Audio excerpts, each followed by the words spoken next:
اور اس اینگل سے انہوں نے نوٹ کیا کہ اگر 52 ڈگری کا اینگل آپ بنا دیں تو ایک تکون بنے گی 3 طرف سے، اور اس تکون کی جو سب سے ٹاپ سائٹ ہے اس کے اوپر کاسمک انرجی کا جو بہاؤ ہے، فلو ہے، وہ سب سے زیادہ ہوگا۔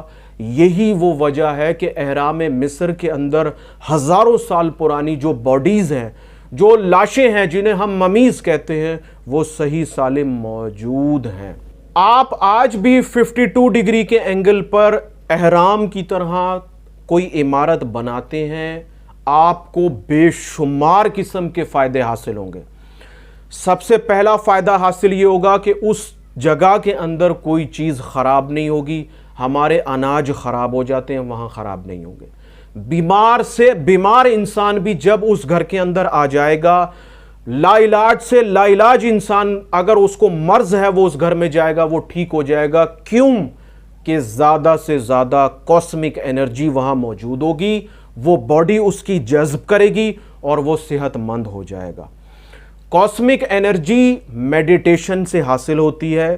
جس طریقے سے آپ میڈیٹیشن کرتے جائیں گے کاسمک انرجی حاصل ہو جائے گی، اور وہ جو میڈیٹیشن کا اینگل آپ بناتے ہیں ہاتھوں کو ایسے سیدھا کر کے گھٹنوں پہ رکھ کر، وہ بھی اصل میں 52 ڈگری کا اینگل ہی ہوتا ہے، تاکہ آپ اس شیپ میں آ جائیں اور کاسمک انرجی آپ کے سر سے گرنا شروع ہو اور آپ کی باڈی تک چلی جائے۔ یہ تو ہو گئی اہرام بنانے کی وجہ۔ اب وہ کیا کرتے تھے؟ انہوں نے اپنی تمام تر چیزیں اس کے اندر محفوظ رکھی، کیونکہ وہ جانتے تھے کہ ہم نے جو چیز بنائی ہے یہ ہزاروں سال تک ختم نہیں ہوگی، ہزاروں لاکھوں سال گزر جائیں گے، یہ چیز مٹے گی نہیں، کیونکہ انرجی کا فلو آج بھی جاری ہے۔ دوسری ایک بات انہوں نے یہ دیکھی کہ ہم اپنی باڈیز کو ختم نہیں کرنے دیں گے، ہماری باڈیز جو ہے وہ سیف رہیں گی، انرجی ان کو ملتی رہے گی، وہ گلے سڑیں گی نہیں۔ دوسری ایک بات انہوں نے ایسے کی کہ انہوں نے یہ سوچا کہ جتنے بھی ان کے خزانے ہیں، ان کی چیزیں ہیں، وہ سب ہم اس کے اندر، اس کے نیچے پوشیدگی میں دفن کر سکتے ہیں، کیونکہ جتنے بڑے وزنی پتھر ہم اس کے اوپر رکھیں گے ان کو نیچے تک توڑ کر الگ کرنا یہ عام انسان کے لیے یا مزید آنے والے کئی ہزار سالوں تک یہ ممکن نہیں ہو سکے گا۔ یہ ہو گئی کاسمک انرجی کی وجہ اور اہرام مصر۔ اب آتے ہیں اہرام پر بنی ہوئی تصویروں کے متعلق۔ انہوں نے وہ جس زبان کو عبرانی اور سریانی زبانوں کو جانتے تھے، یہ زبانیں آج بھی اب تقریباً ایسا ہو گیا کہ وہ ختم ہو چکی ہیں، مٹ چکی ہیں۔ آج بھی عملیات کے اندر بہت ساری چیزیں عبرانی اور سریانی زبانوں میں موجود ہیں، بہت سارے ایسے اسماء ہیں۔ کبھی مجھے موقع ملے گا تو میں اس پر بھی ویڈیو بناؤں گا کہ میں آپ کو عبرانی زبان میں اسماء بتاؤں گا کہ عبرانی زبان کے اسماء کیا ہیں اور ان کے فوائد کیا ہیں۔ مجھے بیش تحاشا دلچسپی رہی کہ میں سریانی اور عبرانی زبان پر تحقیق کر سکوں، اور میں نے کی بھی، میں آپ کو بتاؤں گا بھی۔ تو انہوں نے اپنی ان چیزوں کو چھپانے کے لیے تصویروں کا سہارا لیا۔ اب بڑی ہی اہم بات ہے، ایک تصویر جو ہے، مطلب ایک تصویر ہے، اس کے 1000 مطلب ہیں، پوشیدگی کا یہ عالم ہے۔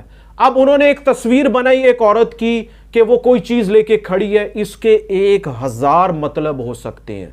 انہوں نے اپنی ان چیزوں کو ان تصویروں کے اندر قید کیا اور تصویریں ہی تصویریں بنا دی۔ اب کیونکہ وہ انہوں نے خود تخلیق کی تھیں، وہ ان کے مطلب کو جانتے تھے، اس لیے انہوں نے بنائیں، اور وہ ان کو تو معلوم تھا، لیکن ان کے بعد آنے والوں کو، جو لوگ آئے، پھر وقت اور زمانے گزرتے گئے، آج ہمارے پاس وہ تصویریں تو موجود ہیں لیکن وہ کیا ہیں ہم جانتے نہیں ہیں۔ دوسری ایک بات یہ کہ انہوں نے اپنی ہر بات کو تصویر کے ذریعے دکھا دیا، بتا دیا۔ اب اگر کوئی انسان اس پر تحقیق کرے، میڈیٹیشن کرے اور جاننے کی کوشش کرے تو وہ آج بھی جان سکتا ہے کہ اس کے پیچھے کیا راز پوشیدہ ہے۔ ٹھیک ہے، یہ ہو گئی اس تصویر کی حقیقت جو انہوں نے بنائی۔ مجسموں کی حقیقت یہ ہے کہ وہ ستاروں کا علم بے بہا رکھتے تھے، وہ ستاروں کی پوزیشنز کو جانتے تھے، وہ زبردست قسم کے نجومی بھی تھے، اور انہوں نے جو حساب کتاب لگایا، چیزوں کو دیکھا، اس حوالے سے انہوں نے چیزیں بنائیں۔ جو چیزیں آپ مجسمے دیکھتے ہیں وہ اصل میں مجسمے ستاروں کی شکلیں ہیں۔ انہوں نے جن دیوی دیوتاؤں کو آسمان پر دیکھا، مشاہدہ کیا، انہی دیوی دیوتاؤں کی انہوں نے مجسمے بنائے اور پھر انہوں نے اپنے عقائد کے حساب سے ان کی پوجا بھی کی۔ یہ ان کا ایک مذہب ہے، مقصد بتانا، صرف آپ کو پہلو دینا ہے۔ تو یہ جو انسان کا جسم ہے اور کتے کی شکل ہے، یہ بھی ایک ستارے کی تصویر ہے، اور جو ایک شیر کی شکل ہے، جو شیر بیٹھا ہے اور اس پر جو شکل ہے وہ ایک انسان کی ہے، اصل میں یہ بھی ایک ستارے کی تصویر ہے۔ یہ تحقیق ہے، جو تحقیق کا دائرہ کھولے گا، جو اس پر کوشش کرے گا، محنت کرے گا، وہ بہت کچھ حاصل کر جائے گا۔ اب آتے ہیں اس اہم پہلو کی طرف، جی یہ اتنا بڑا وزنی پتھر اٹھایا کیسے؟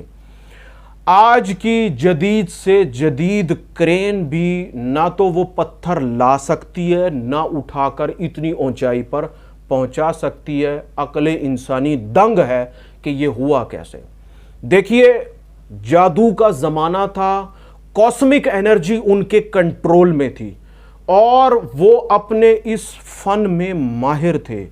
انہوں نے اس انرجی کا استعمال کرتے ہوئے اس پتھر کو تراشا بھی، اس پتھر کو لائے بھی، اور اس پتھر کو اٹھا کر وہاں رکھا بھی۔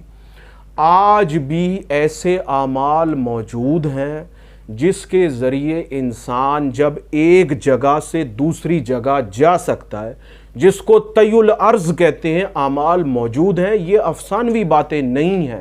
اسی طریقے سے ان کے پاس عبرانی سریانی زبان میں بہت ساری ایسی چیزیں موجود تھیں جن کو وہ پڑھتے تھے تو پتھر زمین سے آسمان تک اٹھ جاتے تھے، اس انرجی کا استعمال کرتے تھے۔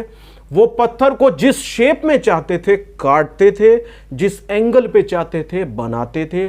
یہ بات درست ہے کہ اس کو لانے میں، لے جانے میں انہیں ایک بہت محنت کرنی پڑی، کیونکہ ایک خاص قسم کا انہیں پتھر چاہیے تھا جو اس انرجی کو زیادہ سے زیادہ جذب کر سکے اور پھر وہ آگے بڑھ سکے۔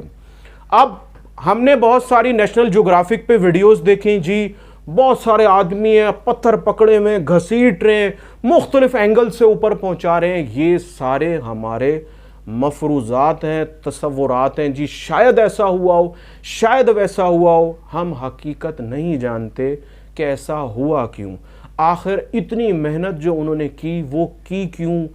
ابھی بھی تحقیق کا دائرہ کھلا ہے، میں بھی تحقیق کر رہا ہوں، آپ بھی تحقیق کیجئے۔ اللہ تعالیٰ کی بارگاہ میں عاجزانہ دعا ہے، اللہ تعالیٰ ہمیں غور و فکری کا شوق عطا کر دے۔